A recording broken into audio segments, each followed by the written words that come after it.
Ladies and gentlemen, good morning, or looking from the attendee list, for some of you, good afternoon or even good evening. Welcome to this presentation entitled Mainframe Data Discovery. You can't protect what you don't know, which is brought to you by Xbridge Systems. My name is Dutch, and I will be your MC today. I'd like to start by saying thank you. Thank you for taking the time out of what is no doubt a very busy day to join us in this discussion about data security on the mainframe. Now, before we start, just a little housekeeping announcement. I have put your phones or other audio devices on mute. We do this to make sure that we don't get any background noise, such as ringing phones or barking dogs that could interrupt your presentation. But just because the phone is on mute doesn't mean that you can't ask questions or provide comments. As a matter of fact, I would love it if you do that. On the right-hand side of your screen, you see a question box. Please feel free to type in your question during the presentation, and we will answer those questions at the end of this session, or if you wish, we can even do it directly to you by email or by phone. Now then, talk a little bit about what we're going to do in today's session.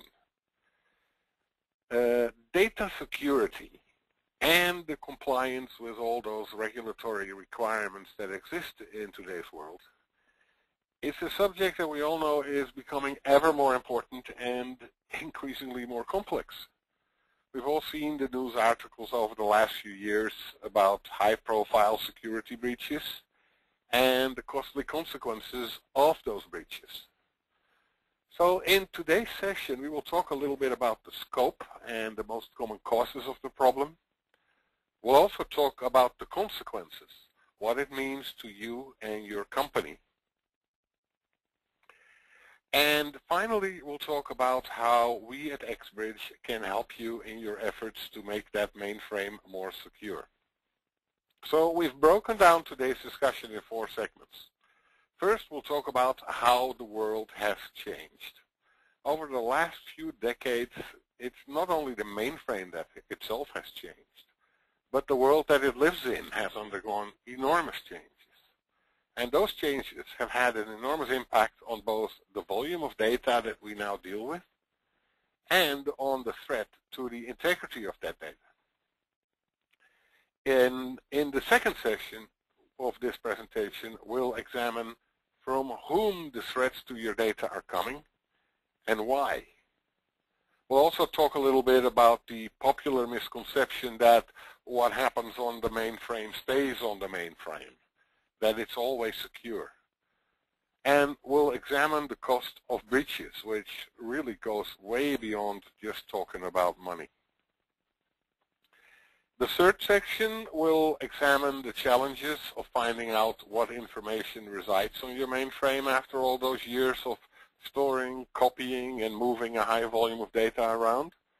And then, once you know what data is where on the system, what are the best practices to protect that data?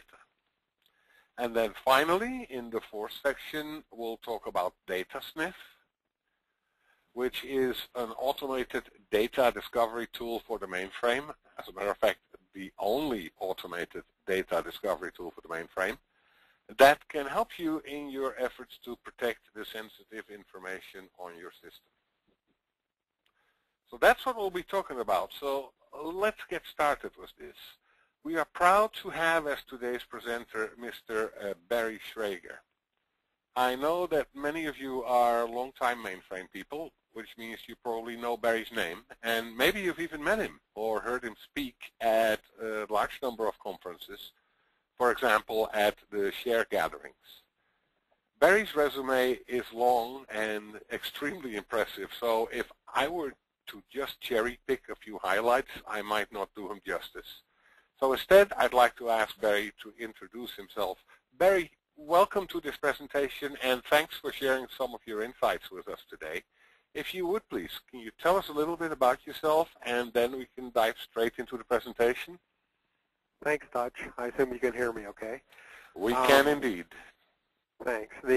Just going back a little bit, I got involved in security in the early 1970s when I was fighting hackers at the University of Illinois in Chicago. And I was asked to form the Share Security Project in 1972. The other thing that happened in 1972 was I had my concepts for data security, and I was asked, we gave a session at the 1972 Share meeting, and it was Eldon Worley, myself, and a gentleman from Boeing, and neither Eldon and I can remember his name. But it was our concepts for the future of security in IBM operating systems. For those of you who don't realize who Eldon was, he was an employee of IBM at the time in one of the research labs in California. And he had also been working in the security area. And IBM decided, when they decided to do a security product called RecF, they didn't include Eldon in the design of that. So RecF came out, and in 1982 or 1983, when RecF was doing really poorly, they went back to Eldon and said, Eldon, can we have your product to create a new RecF? Because either we're getting out of the business or we're going to fix up RecF. So they took Eldon's product, and that is now the current RecF. But the interesting thing is that Eldon and I gave a presentation at last summer's Vanguard conference. So it was 2012, 1972, 40 years apart. And I always start off conferences when I'm talking with Eldon. I said, you got to remember, I was only 12 and Eldon was 15 when we gave our first presentation on the subject.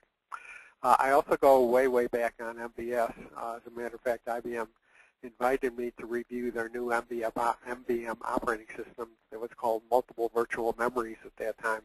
And somebody in IBM decided that memories was too close to human beings, so they changed it to multiple virtual storages. But this was before it was ever announced. So I was part of 20 customers to review the details of that operating system and give recommendations. As Dutch referred to, I'm the designer and primary author of ACF2. We created that product in '78. It's now generated well over $1 billion in revenues, and when I sold the company to USAW at the end of 1986, it had a 60% market share. I'm honored to be a member of the Mainframe Hall of Fame with such people as Admiral Grace Hopper, who, as most of you should know, and created COBOL, T.J. Watson Jr., who bet his company IBM on the new System 360, and Dr. Gene Amdahl, who designed the System 360, certainly was one of the designers. Talking about Dr. Amdahl, he and Ray Williams also co-founded Amdahl Corporation and co-founded Expert Systems, which is the company we're working for today. That Expert System redefined data discovery with DataSniff in terms of finding and locating sensitive data stored on IBM ZOS mainframes. And DataSniff is the first and only automated mainframe discovery tool. The world has changed. I mean, the problem is that more and more data is being collected about us, and passwords, social security numbers, medical records, and so on. So we just can't assume that the world is what it was 15, 20 years ago. And I remember in the 80s, everybody kept telling me the mainframe's going to die or it's dead. Fortunately for us in the mainframe industry, the rumors of the mainframe death are greatly exaggerated. The other thing is, to go back, you have to sort of figure out what's going on. In the 70s, which is when MVS was working and reaching its peak and continuing to grow and being introduced, the IBM 3330 was the main disk storage device of the time, and it had 100 megabytes on it. Now, remember that your cell phone probably has 4 to 8 gigabytes on it. So I remember walking into TRW Credit, which was the third ACF2 site, and is right outside the gates of Disneyland in Anaheim. And I remember seeing a sea of 3330s. There were 40 of them there, but that's 4 gigabytes.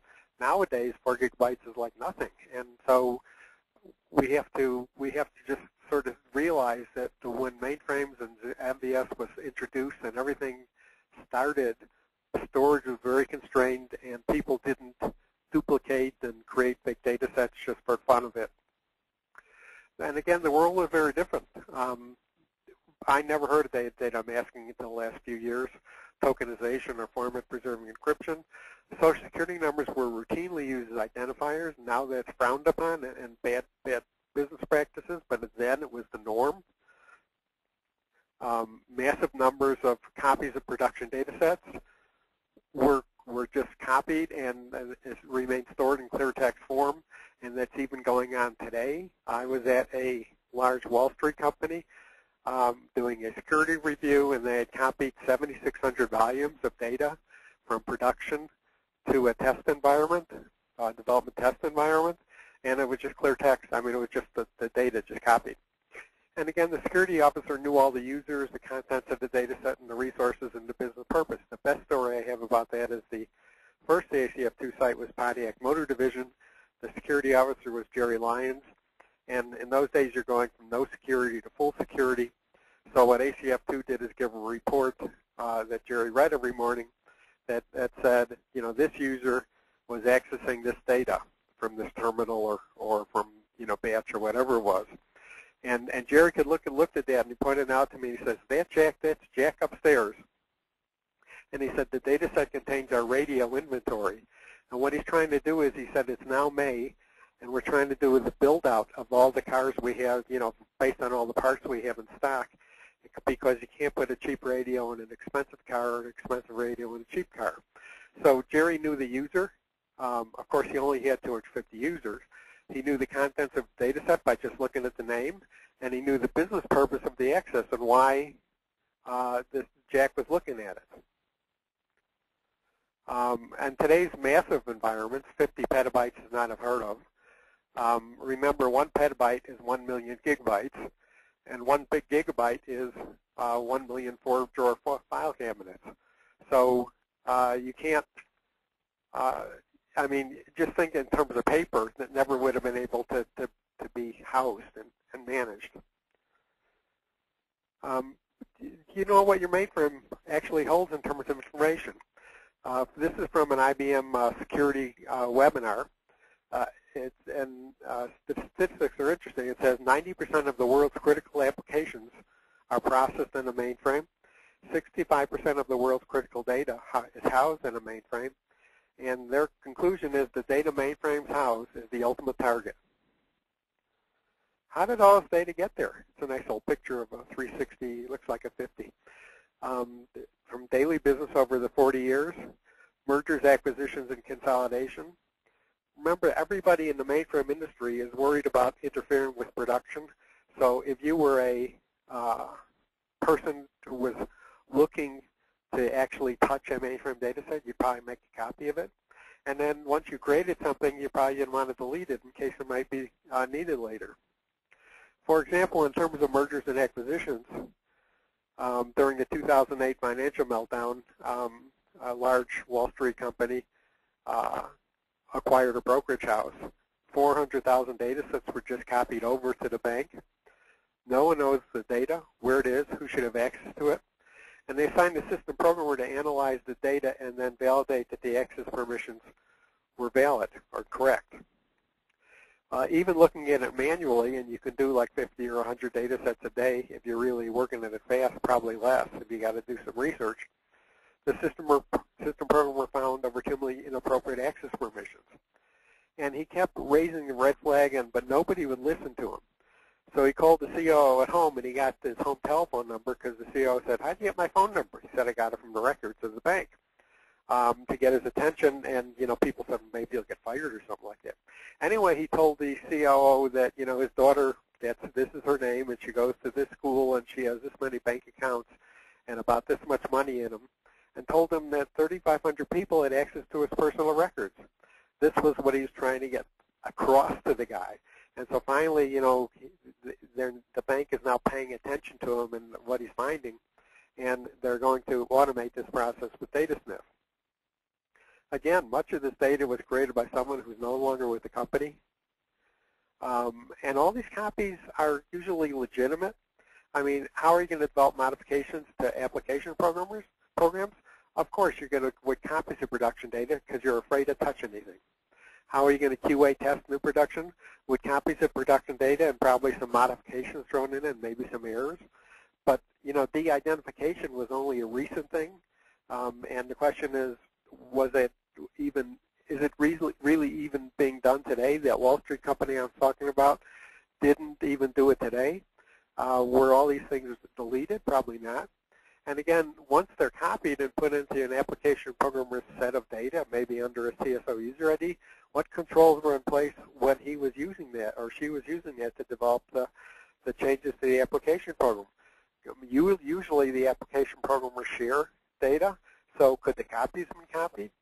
And one interesting statistics we came up with at the IBM System Z Technical University, it said that up to 75% of data on the System Zs were copied. And you really know, Donald Rumsfeld gave a great differentiation here. He said there are no knowns, there are things we know we know. There are known unknowns, there's things we say we know. That is to say we know there are some things we do not know. For example, we do not know about the copies of the production data, all of them anyway. Unknown unknowns, the ones we don't know we don't know. And for example, one of the things that sort of surprised me and our customers and our staff was that a dataset customer scanned TSO users data set and found many data sets that have been migrated. The problem was these data sets contain medical diagnosis, social security numbers, and so on. They basically linked a medical diagnosis to an individual. Now, if it's a non-issue medical diagnosis, like I broke my bone in my foot 3 years ago, that's okay.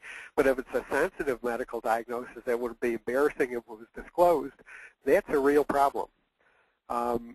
These data sets we're talking about have not been referenced for years and were the result of legitimate queries against the databases that people were doing as part of their normal job function. Again, they were all done in the line of business but were not deleted, and the data security team did not have a clue they existed. These are basically what we're talking about, what Mr. Rumsfeld was talking about in terms of the unknown unknowns. This unknown data is worth something to other people. And the problem is that it's a disclosure and a violation of privacy rights if it gets out. And the big PR and press has been the external hacker, but some surveys have shown that you just can't believe that that's the only issue. That just as impressive or concerning is the insider threat. For example, a 2010 Pack and Motion survey, 59% of the U.S. government agencies surveyed said employees represent the greatest threat to data security. In the 2012 Information Week survey, 52% said authorized users or employees pose the greatest threat. And in the Verizon 2010 data breach report, insiders accounted for 48% of data breaches for the year. So it looks like you're talking about 50-50 in terms of external hackers versus insiders. The mainframe, again, mainframe is really secure, very secure from the outside. Everything is configured correctly. But the biggest threat comes from the inside. Insiders are the top cause of data breaches because insiders already have access to your system. The unknown data sets are not properly protected because if the security group does not know about them, they haven't validated that they're properly protected. Improperly protected data sets present the risk. And the first step in remediation is identifying the unknown data sets containing the sensitive information. And even though you may have hired people who are really good and honest and everything else, there's another emerging issue is the insiders who made themselves vulnerable and was exploited by criminals who then forced them to disclose data. As a matter of fact, in December 2011, the Manhattan District Attorney indicted 55 individuals in car dealerships, banks, and credit unions and those things for combining themselves and creating false identities based upon information that they gathered as based on the information they could access as part of their job. The true cost of breaches is more than just money, it's customer trust. Once you lose the trust of your customers, they will go to somebody else who is more trustworthy. Because remember, a bank is a bank is a bank, and why should they deal with a bank that is not dealing with their money, dealing with their information correctly? So the true cost of breaches, the latest, of course, is the global payments breach on this chart anyway. And you see $56 billion was lost to identity theft in 2009, according to this in the lower right-hand corner. according to the Javelin's Strategy and Research Group. And on the left-hand side, $5.3 billion estimated potential worth of credit cards advertised in the underground economy in 1 year. That's from Symantec. But, you know, if you look at the global payments breach, 1.4 million payment cards were stolen. Expenses, investigation, fines, and remediation is up past $84 million so far, and it will keep going up. The loss of business due to damaged reputation. And another statistic we came up with is that 40% of businesses dissolve or acquired after a breach. The latest one in terms of the public circle is South Carolina. That was announced in October last month. They announced that 3.6 million Social Security numbers were taken, 387,000 credit card numbers were taken, and only the portion of the data was encrypted. The governor of South Carolina, Nikki Haley, said the cost is going to be enormous. The challenge of protecting data is you have to watch out for what you do all the time and make sure you have everything properly protected. But you know, one of the great quotes I found in doing the research for this is IBM 8 Steps to Holistic Database Security. I mean, they're talking about databases here, but you can replace databases with data sets. And just read this. You can't secure what you don't know. You need good mapping of your sensitive assets, both your database instances and your sensitive data inside your databases. Plus, you should automate the discovery process, since the location of sensitive data is constantly changing due to new or modified applications, mergers, and acquisitions. You can't protect what you don't know. In order to eliminate unnecessary data and properly protect what is left, you must find it first. This is from the Verizon 2010 data breach report. And they go on to say, where should mitigation efforts be focused? Eliminate the unnecessary data, keep tabs on what's left, ensure essential access controls are met for all sensitive data, and just keep looping around on this process forever. First of all, what are we talking about when I'm talking about sensitive data? Of course, there's compliance and regulatory issues, the PCI data security standard, HIPAA, we're talking about the sensitive medical records, high-tech, Sarbanes-Oxley, your company's financial records, legal and financial information, and corporate data plans and secrets. That's your company's intellectual property. We've talked about many times about countries external to the United States stealing our intellectual property and harming the businesses inside of it. I was at a CISO breakfast meeting a couple of months ago, and the chairman there talked about intellectual property being stolen. He was talking about the Ford F-150. I don't know which model year it was, but he said that somebody in China, some company in China, has stolen the plans for the F-150 and delivered an exact copy of the truck 3 months before Ford released it for like 30 or 40% less money. So Ford had invested all the time and effort and money into developing the plans. That's their intellectual property, but they lost something on the capitalization of that plans because that data was stolen from them. We're going to talk a little bit about the PCI data security standards. The key interesting fact that I never knew until recently was that the PCI standards, you can be in breach if you are in violation of their standards. For any of the other requirements, you're only in breach if the data gets disclosed. So PCI is really good because it tells you basically how to protect your data and make sure that you actually are protecting data with those steps. Whereas the others don't really tell you how to protect it and don't really care about it until you actually get a breach, and then you're in breach. This is the beginning of the PCI DSS 2.0 assessment statement, and it says at least annually and prior to the annual assessment, the assessed entity should confirm the accuracy of their PCI DSS scope by identifying all locations and flows of cardholder data and ensuring they're included in the PCI DSS scope. So the point is they're saying before you do your annual assessment, you should basically look at your entire system and make sure that you know exactly where all the instances of the cardholder data exist. And you may ask yourself, how can any company accomplish this without a data discovery tool? And so you follow that. Our organization cannot be PCI compliant without one. Improper protection has consequences. For example, in June 2012, the Federal Trade Commission filed a lawsuit against Wyndham Hotels because they allowed improper software configurations which resulted in the storage of sensitive payment card information in clear readable text. Payment card information, according to PCI DSS standard, must be encrypted or tokenized and is not in clear text.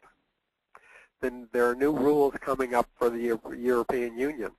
They're expected to become law by the end of 2013, and a breach could result in fines of up to 2% of a company's annual turnover. That would be a lot of money for many of these companies, and it isn't only if you're located in the European Union. If you do business there with individuals, you are subject to these laws. And Vivian Redding, who is the European Commissioner in charge of data privacy, said basically the protection of personal data is a fundamental right of all Europeans.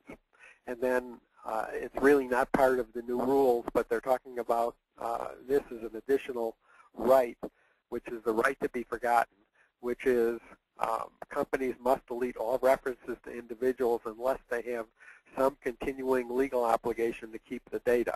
So, for example, I could go to company XYZ and says, get me out of your database, and as long as I'm not in a lawsuit or something like that with them, they have an obligation to delete the references to me.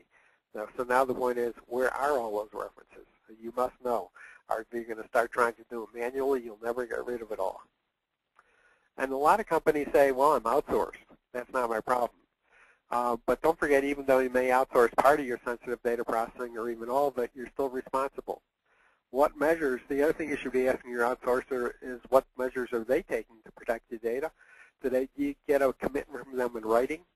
And even though you may have outsourced the physical computer boxes, although they may be virtual in the outsourced environment, do your own employees still have access to all the data sets and other kind, on the outsourced system?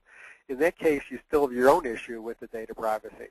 And I'm telling you that you've now created a new vulnerability, which is what are the access rights of the outsourcer's employees? I did that Wall Street firm assessment I did. They had 2 data centers, one internal and one outsourced. There is a IBM piece of hardware called the Hardware Management Console, which gives you the ability to IPL LPARs and reconfigure things. The HMC can issue ZOS operator commands. And one of the things I look at when I do a security review is multiple LPARs accessing the same set of data. And if they have different security databases, and I don't care whether it's ACF2, RACF, or Top Secret, you may have different access permissions if there's different security databases. So for example, if I have a production LPAR and I have a development or sandbox LPAR, and they both can get to the production data, and I have different security databases, my production data is vulnerable from the development or sandbox LPAR. Now from the HMC, I can IPL my sandbox LPAR. I can vary volumes onto it. So now I can, if I can get to that HMC, I now can vary production volumes onto my sandbox LPAR and get to those volumes from my little play toy on the sandbox LPAR. Now the scary thing about the HMC is that you can access it remotely. So for example, on this Wall Street firm for their internal data center, they had 40 employees who had access to it, and they all had a remote access. And I asked, what kind of remote access? And they said, well, I posted that on the IBM main news group, and someone responded that he was able to get to it from a commuter train when he was going home. So now, but on the outsourced LPAR, outsourced data center, there was 150 employees who had access to the thing, and they all had remote access. And my question was, this is like 150 people who can get your data. Do you even know who they are? And so this is an issue you should be talking about with your outsourcers. But the point is that as long as that data is there, it's vulnerable. Barry, a quick question. Barry, can you have a quick question on that outsourced? Yeah. I recently spoke to a company where the CIO told me that he doesn't have to worry about PCI compliance because specifically in his contract with the outsourcer it says that PCI compatibility will be the outsourcer's responsibility. Are you saying that that may be so under the law, but you're still liable for your own data, even though you have such a clause with your outsourcer? Well, does the outsourcer have enough money to do all the remediation, and they're committing that much money? And then let's assume that they do. What about the loss of your reputation in your customer base in terms of their ability to trust you with their data? Yeah. Yeah, you mentioned earlier, on one of the earlier slides, I saw $56 billion to identity theft in a single year, and I'm guessing that doesn't even include that kind of indirect cost, like loss of trust and loss of customers. That's correct. Wow. All right, thank you. Thanks. So anyway, let's move on to data sniff. Why is the mainframe such a challenge? It's 40 years of production data sets that have been routinely copied, and really this is safety, and people were doing the right thing by copying them before they used them. Data is accumulated from mergers and acquisitions, and the company that's assimilating all these things, their employees really don't know what's going on. Data sets are seldom deleted, and the other issue is that people never deleted it, so everything just got migrated. And migrated storage is cheap. And we're talking about millions of data sets, but they all may contain sensitive information that shouldn't be disclosed. So again, there's the example I gave you with the query results, and also just same as query results is report output. You know, the report instead of going to the printer, went to a data set. It could still be there after 10 or 15 years. Almost all the data sets on a mainframe have structure, but you don't really know what the structure is by just looking at the data set name. So we have petabytes of rogue data that's unknown, unclassified, and uncategorized.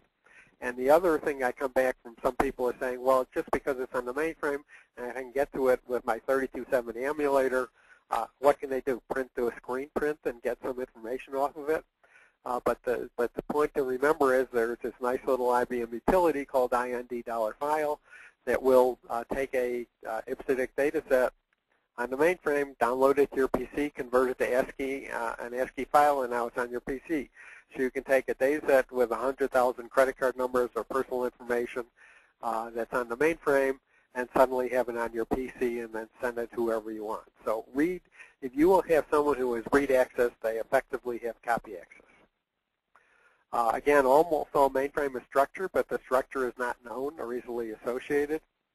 Data sniff the product will induce the structure. Basically, it'll say, I found credit card numbers in 1,000 of 1,000 records in packed decimal format beginning in column 20.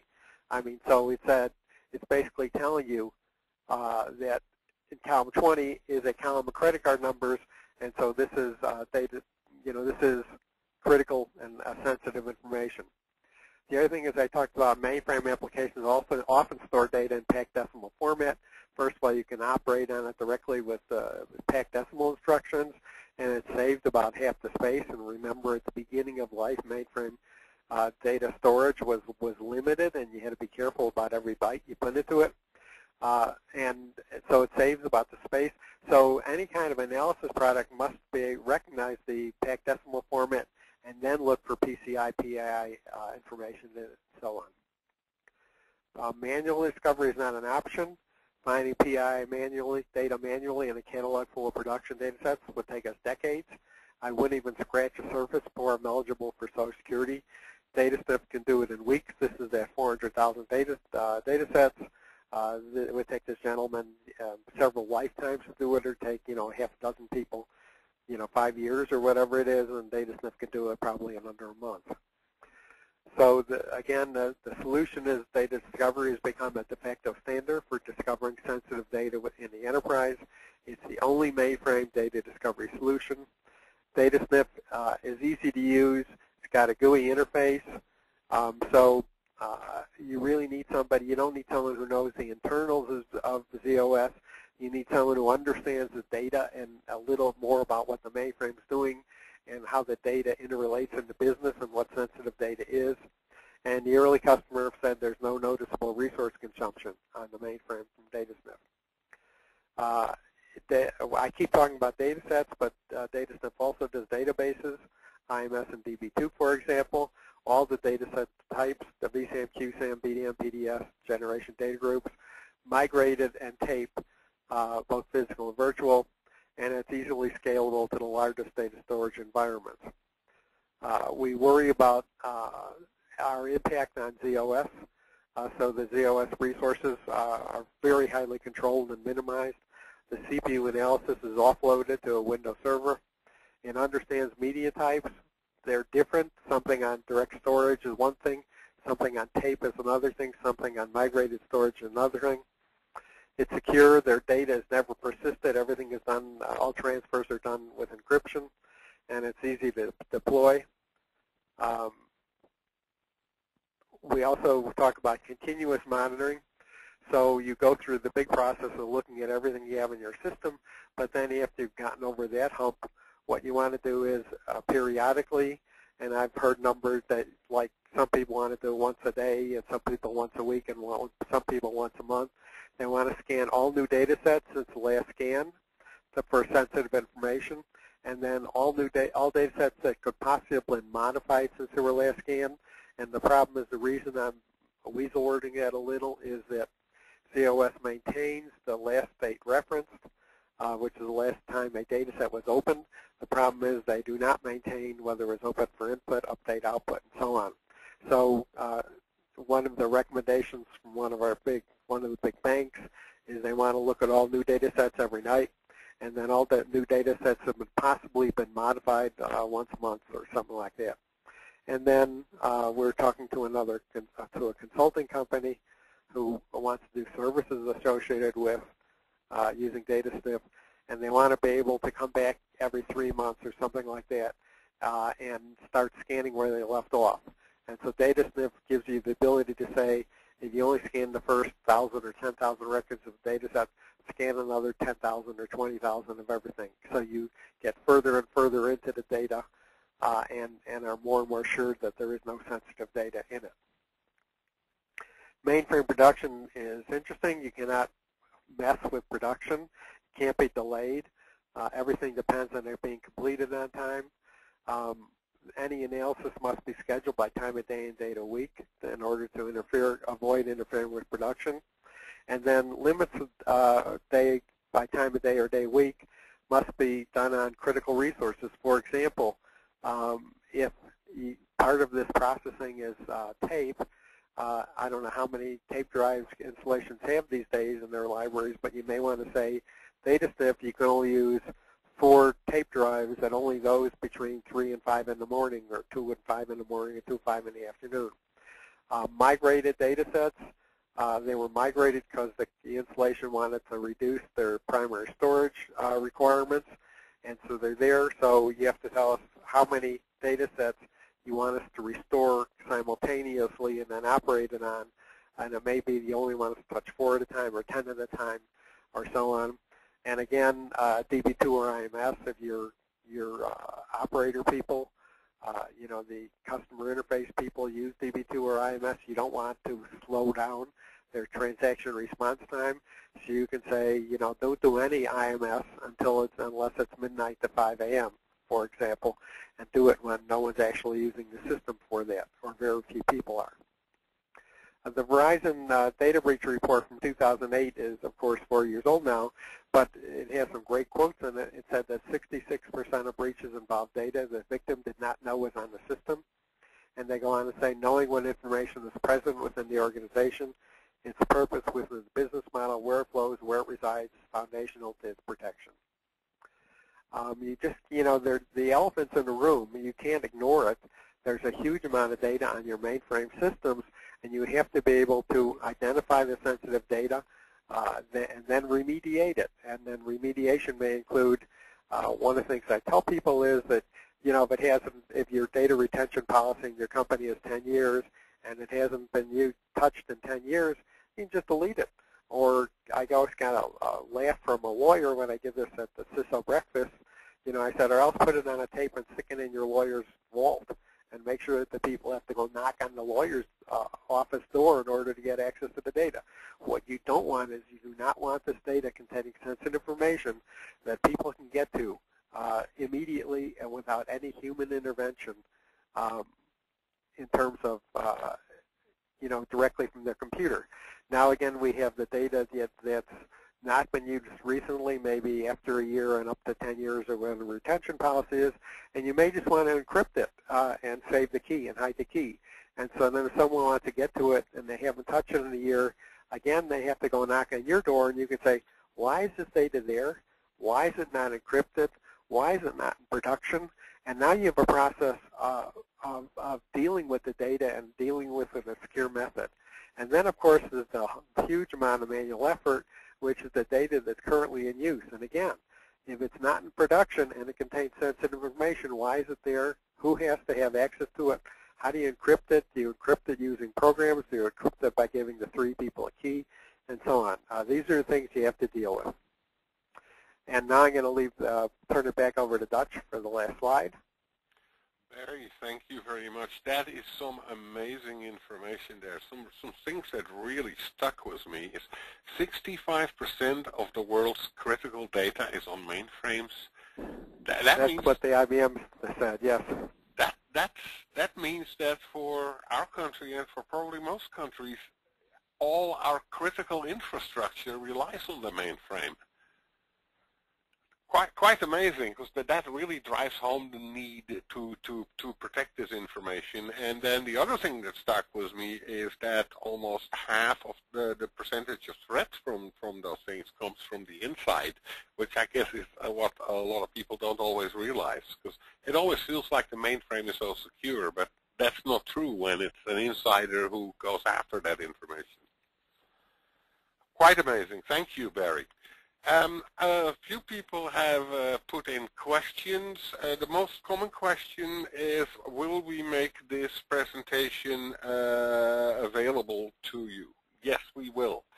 I will create a PDF of this whole presentation, and in the next day or so that will be mailed out to you.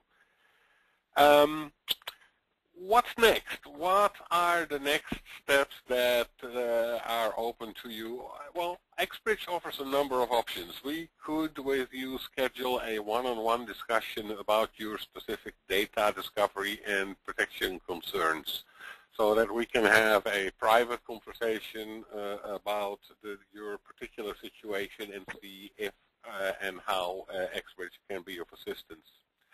We can also schedule a personalized demonstration of DataSniff.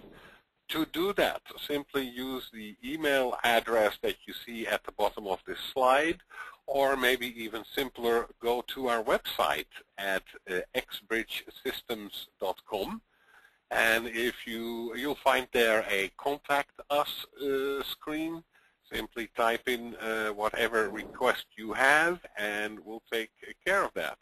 And we also finally offer trial agreements. We know this is always a big step to take. It will always help if you can take like a 60 or 90-day trial on a product such as DataSniff, and we'll be quite happy to accommodate this. That is the conclusion of our presentation today. There are a number of questions that came in that we will take care of in direct contact with you, either by phone or email. And as I said, if you have any additional questions, feel free to contact us via the information on the screen. Thank you all so much for attending this presentation. We really appreciate you taking the time out, and we hope to see and talk to you soon. Thank you so much. Bye-bye. Thank you, everybody.